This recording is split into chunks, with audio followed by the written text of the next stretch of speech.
We are talking VR applications and strategy on this particular panel. I am going to let you guys introduce yourselves. I'm going to hand the mic to you. Hello, everyone. I'm Steve Vansickle. I have spent a lot of time exploring VR, AR. I'm currently in the realm of exploring VR with putting people in deprivation tanks and putting VR on them.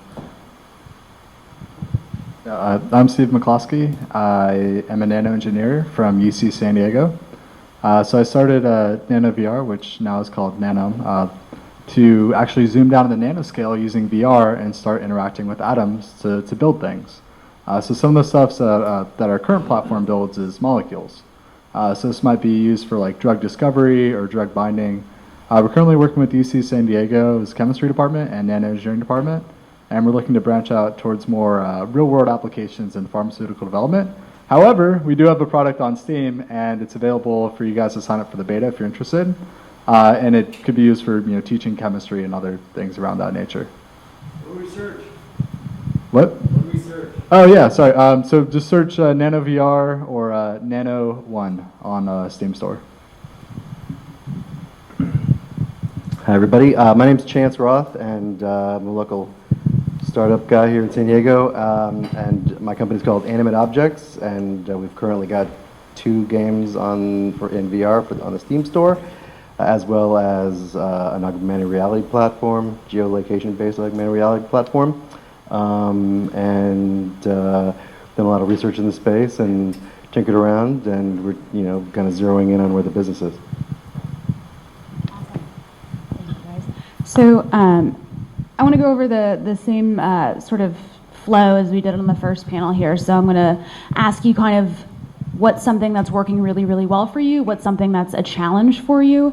And so Steve, when we're going to start with you here first, I would love it if you could kind of tell everyone what a sensory deprivation tank is. Because I would imagine that most people have never experienced it, and perhaps a few people in the room haven't heard of it. So how are we working with that and virtual reality? How are you combining those things? What are they? So it's sensory deprivation tanks are really interesting.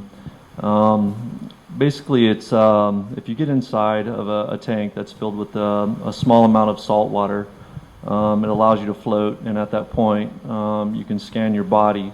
At the point where you start scanning your body to find where the tension is at, you're like it's like you're in outer space. It's like you're use your mind. You're just finding where the tension spots are at in your body. But it's like you're in zero gravity at that point. It's like you're floating in outer space.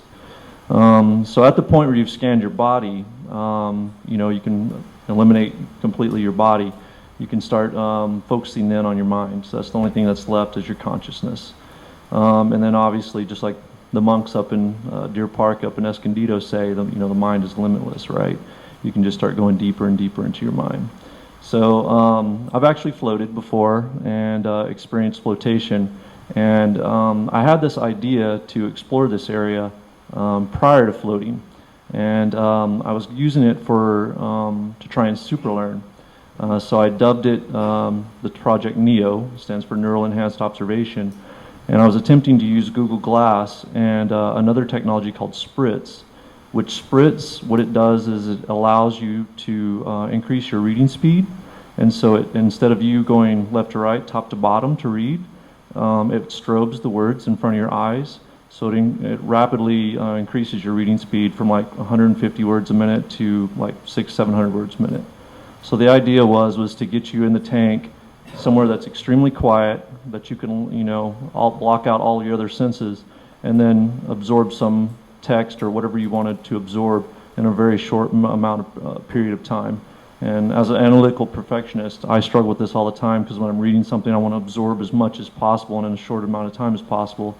But I struggle with this all the time. So, but after I floated, I didn't really want to, it was so therapeutic. I was like, oh man, I don't even know if I want to put technology with this because it's just so relaxing and decreases the anxiety levels in your body, just totally. But I kept going at it, and I was kind of doing a lot of other things. I was working on another patented project at the time, and so I kind of backburnered it. The whole Google Glass thing went away for a minute, and then here comes all the other VR devices coming onto the market with the Oculus, as well as the HTC Vive, the Gear VR, things of that nature. And so I've just been doing a little testing and stuff with actual the flotation tank, and trying to figure out what the best possible approach is with which VR device I want to use. But the problem is now is that the VR market is going so fast. Like I think Qualcomm just announced a new product where it's wireless and it has eye tracking in it off their Snapdragon 820 processor. And I'm like, okay, wow, here's something that's totally like even one less touch point that can be in the tank. Because it's important that you don't have a touch point, so you feel like you're in that floating in outer space state. So that's one of the difficulties I'm struggling with right now. Is this market's just going, it's going very rapid. Are you going to be putting the headsets on people in the tanks, or are you actually modifying the tank itself? No, so I'm actually, of course, like low touch point is better. If you could map the inside of a tank with the LCDs and stuff and have no touch points, that would probably be, in my mind, better. But for the time being and stuff, I want to put actual headsets on people in the tank, and so you have that wraparound immersive experience, just kind of like what you have in the Vive, right? I've tested the Oculus, I've tested the Gear VR, and the big challenge is of course waterproofing, right? Electronics and water don't meld well together, so how do you put something that's electronic in inherently a corrosive environment and stuff. So as the story unfolds more, I've been working with an instructional designer that does stuff with a couple of, he's in the film industry and stuff. A few of you guys have met him here and seen him here with me.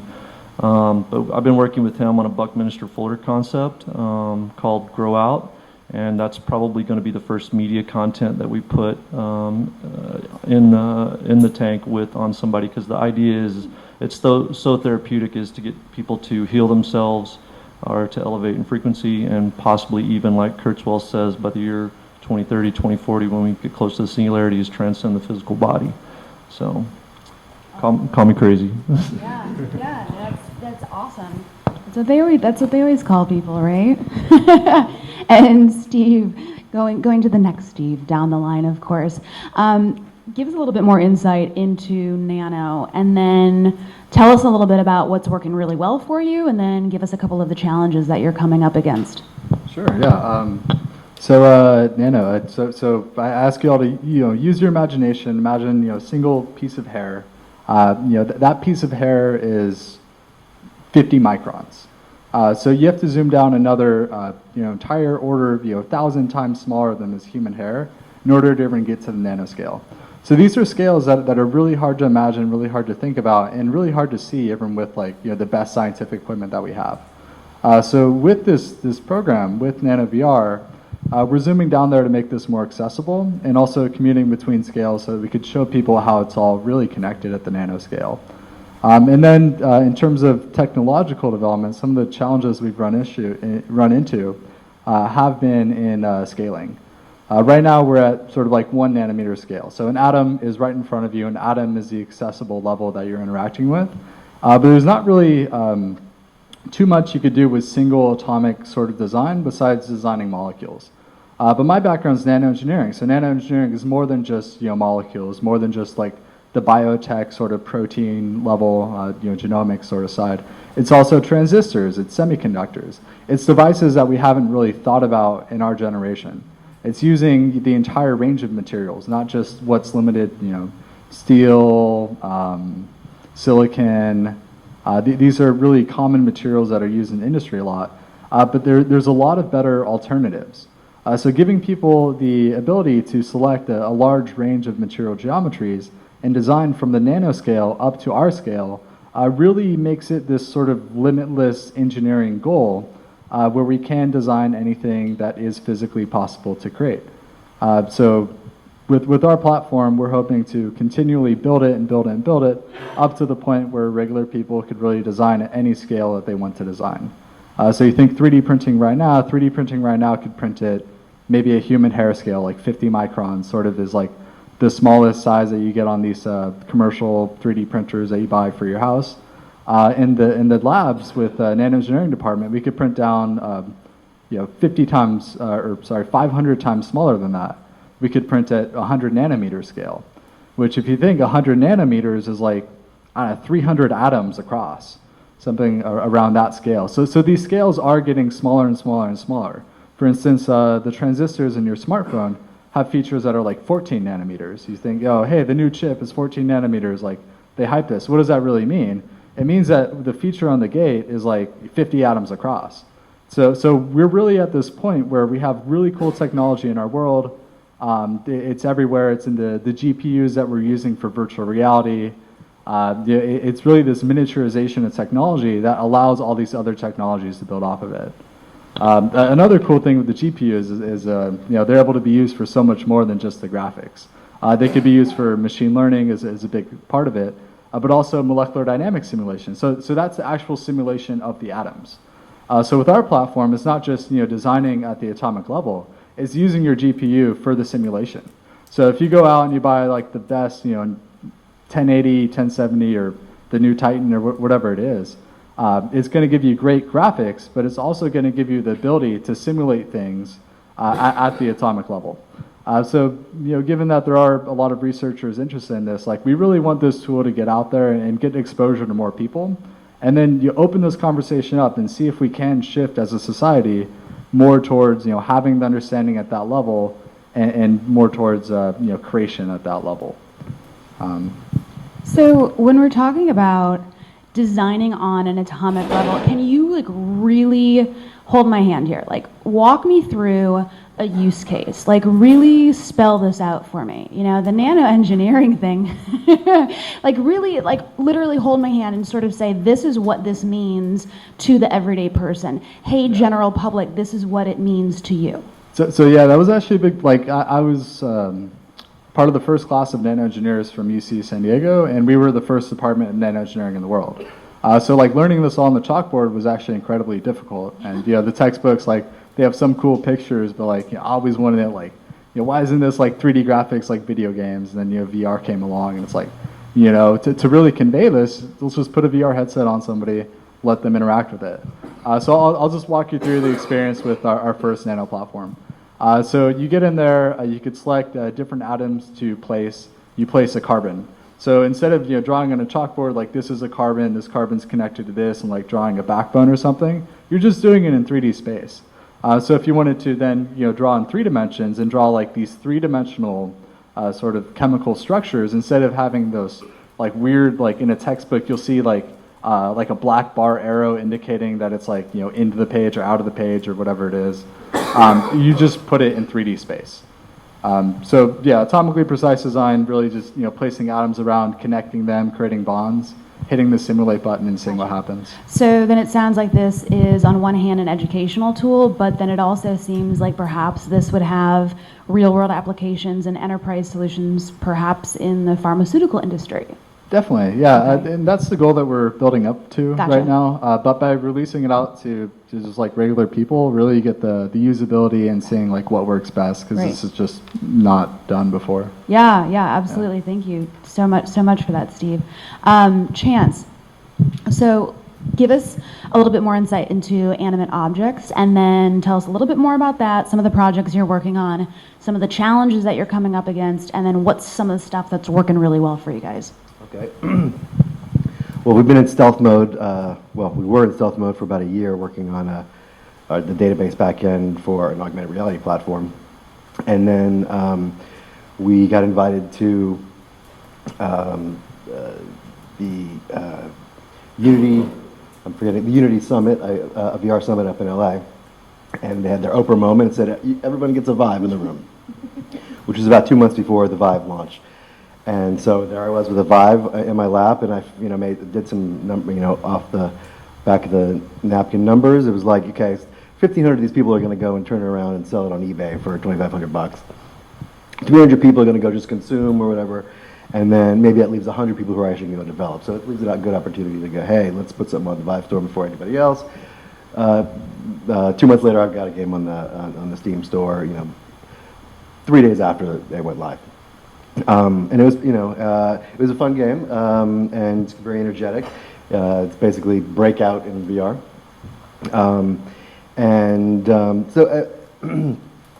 As far as okay, so hey, we've got this cool game. Let's, it sold okay, but we were like, let's solve a problem. So with the problem we were attacking with our second product was, hey, Jimmy, let's call him, spent $2,000 on his Vive and his rig, and so it's a lot of money, and none of his friends have it. So who's he going to play with?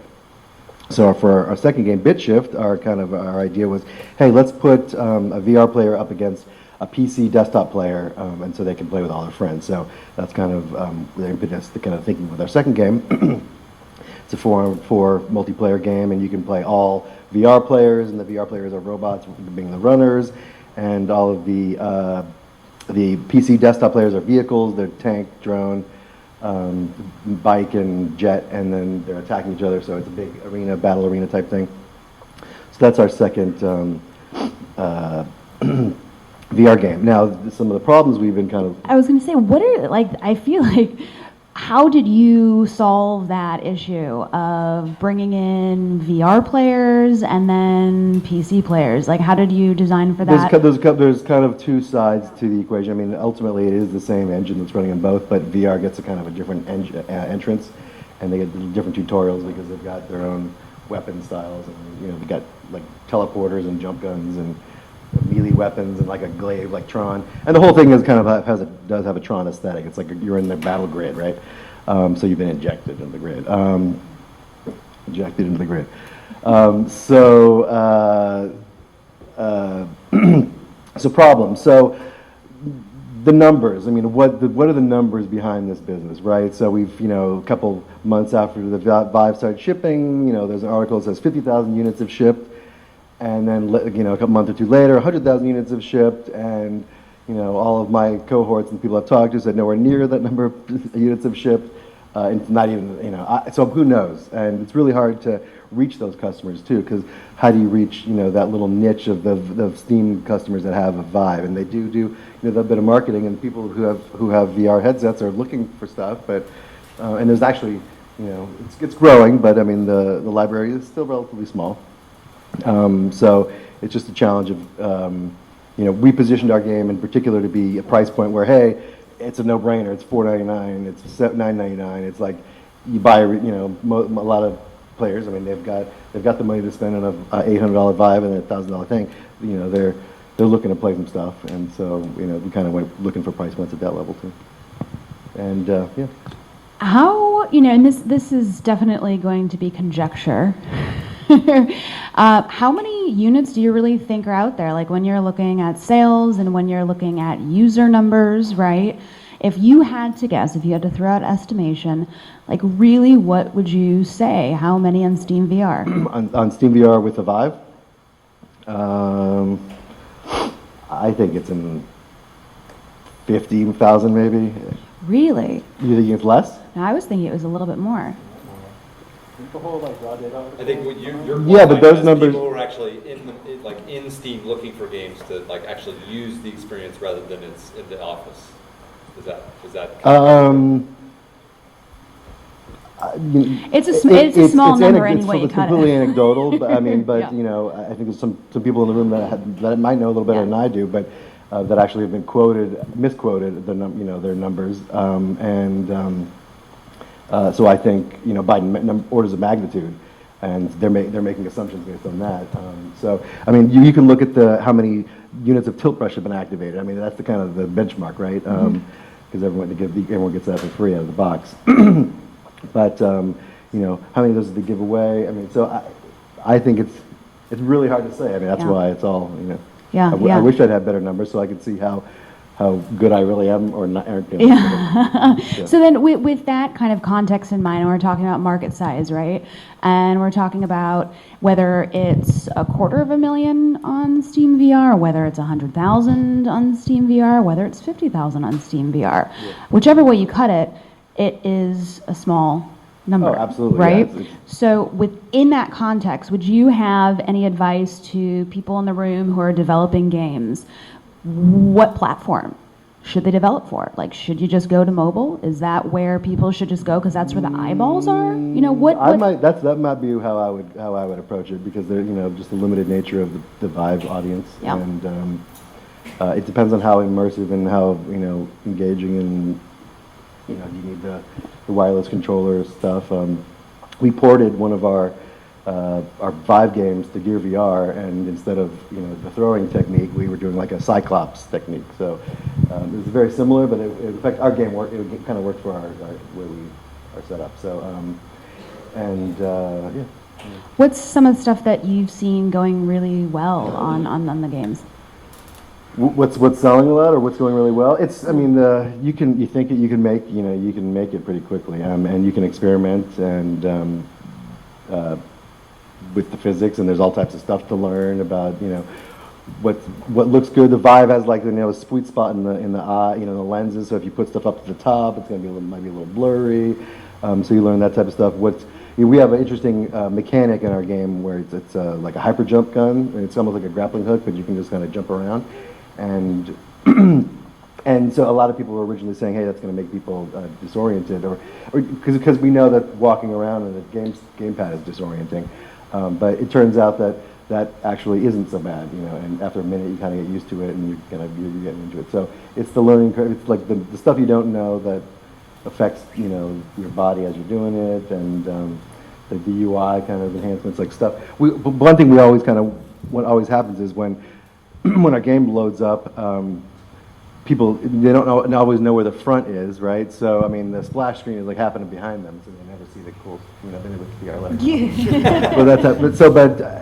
The disorienting, and when you take the glasses off, oh, I'm just back in where I was. Well, I spent all weekend at Maker Faire. We had a VR pavilion. We basically showed 300 under 10-year-olds their first VR experience. That was kind of cool. That's awesome. Isn't it crazy watching kids in VR? It's like we had some videos. Yeah? I mean, I remember the first time I saw a kid get in the Vive, and every time I had demoed adults, it was like you really have to hold their hands, and you really, okay, here's your thumb, and even like in a tilt brush demo, and really, really walk them through the UI. It runs the gamut, though, because you get some kids that are like, wow, oh my God, and you got some kids, I've seen that already, and or they tell me what I did wrong, or there's something that I'm not right about it, and I was like, It was like, immediately. I didn't have to explain the UI to a single child. They immediately grabbed the controllers and already we're off to the races. I was blown away. We were the 20 first deep time. at the all weekend. That's crazy. That's awesome. But you got some really, really good video on that. So back to you, Steve, and when we're talking about neural enhanced observation, NEO, of course, and we're talking about sensory deprivation tanks. So if we are putting headsets and current hardware on people inside these sensory deprivation tanks, where do you see this going? Do you see, what I mean? Like, what is the use case for this? Who do you see this helping? How do you see this perhaps being distributed? How do you see this living in the real world?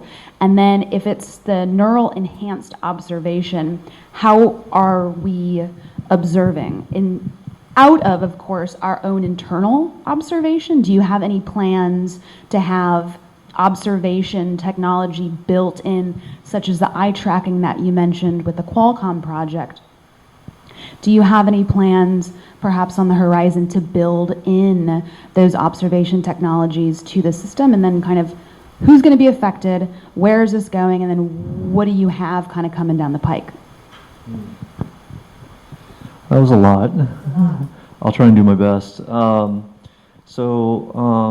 I follow a couple of people that I like, take input from pretty seriously. One of them is Ray Kurzweil, and Kurzweil says, by the year the 2040s, that most people will be consuming their content through VR, and he puts in there on his timeline Matrix-like.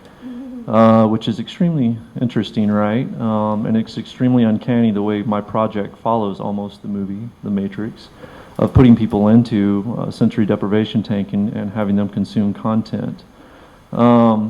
Now, what's interesting is the further that the project goes along, the people that you're talking about, potential use case scenarios and markets have started to surround me. I have a very good friend who's a special forces guy that deals with a lot of special forces folks, and they're very interested in what I'm doing. I have a lot of UCSD folks, neuroscientists, a lot of Harvard neuroscientists that talk to me on a regular basis. And so the use case scenarios are, I mean, I have a guy in New Zealand that's doing a fishbone diagram of some of the potential use case scenarios. It's mind-boggling. I mean, it's almost unlimited, the things, the amount that you can do in VR. This Nano, software is one really interesting use case scenario. I used to work for Intel for 16 years. And when I saw that at UCSD, I immediately sent it to the Intel people and was like, "You want to save billions of dollars on research? Here you go. Do everything in VR first before you produce it in the physical world." So, which I worked in photolithography too. So, yeah, nano engineering, I'm there with you. But really, I've been suggested. A lawyer came to me and said, "Hey, this would be great for me to get in the tank the night before my deposition and go through all of my documents and then get up the next day for my deposition and have a complete total recall and just kill it in my deposition." I lean more towards, because I've been in the corporate realm, I've been in the military before, I have a tendency to lean more towards esoteric type things, but I know I've only been given the charge to deliver the technology. So as far as the media content goes, I mean, if I'm leaning more towards the healing, elevating in frequency and transcending the physical body. That's the areas that I'm interested in, hence why the first media content that I'm really focused on is building this personal growth, personal development story off this Buckminster Fuller concept. But that's not to say that as soon as I get this thing delivered that the military is not going to copy it, and a lot of other folks that are going to try and use it for other use case scenarios. What was the last piece? Where do I see this going? Yeah, are you planning on building any types of observational tech into these so that we can have an objective metric of what the body goes through when they're in this sensory deprivation tank, going through this experience and being so fully in their own consciousness? It's really interesting you asked that question because I'm kind of willy-nilly when it goes to it. I'm kind of a psychonaut, so I'm just like, yeah, let's get into deprivation tank and let's put VR on and let's see what happens. And then I talked to a Harvard neuroscientist, and he said, "Whoa, you might want to be careful about that because you could, trigger somebody into a psychosomatic, mind bender, and you could cause someone irreparable harm." And so then I was like, okay, brakes, maybe I want waivers. And then I found Burning Man. and the rides never get crazier at Burning Man, so I was like, okay, well, let's go to Burning Man and put this thing on the playa and let those people get in it and let them go on a ride.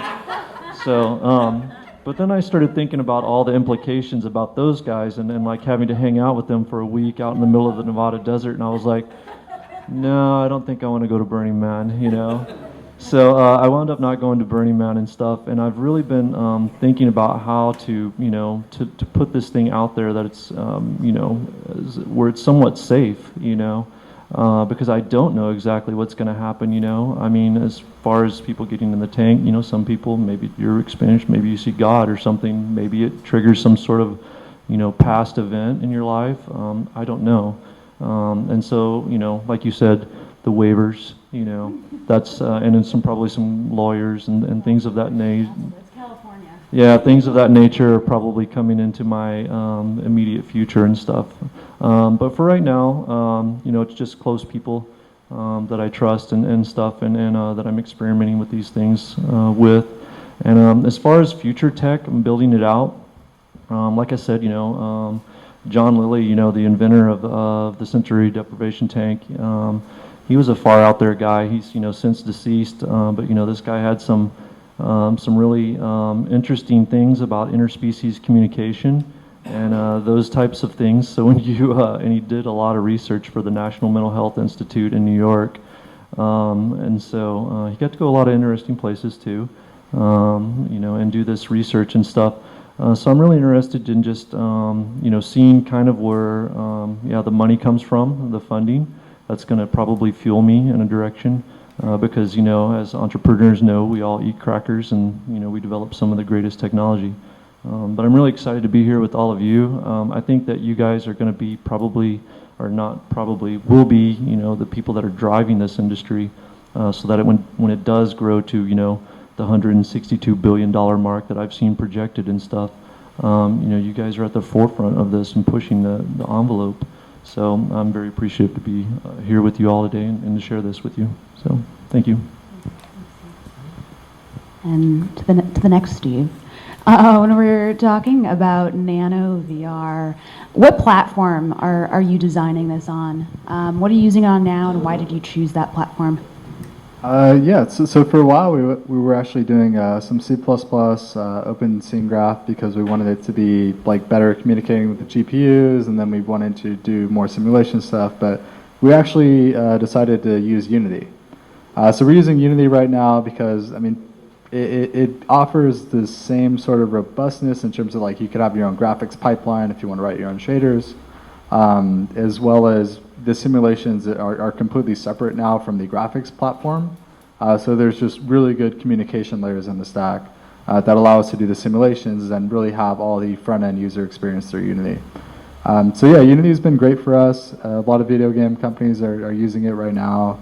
It was really impossible to do any sort of like rapid UI prototyping, which is still a big issue in VR, even with Unity. But Unity is was the quickest for our development. Because then you say, hey, there's going to be a menu here, or this three-dimensional thing, like how's the user going to use it? You build it relatively quickly, you get it implemented, no, that doesn't feel right, how can we tweak it? So you built it in Unity, but then how do I use it? Like what hardware do I find to be able to check out Nano VR? Yeah, so right now it's on the Steam store, it's compatible with the Vive. We got some Oculus developer kits for the touch controllers, so expect us on the touch launch whenever that may be. Soon. I don't know. and they're cheap too, so no big deal. yeah, $200, not too bad, or something like that. Yeah. Well, the touch and the Rift put together is the same price as the Vive, so I guess you only had to wait 6 months for the touch controllers. I think they should have been discounted, but that's my personal opinion. Chance.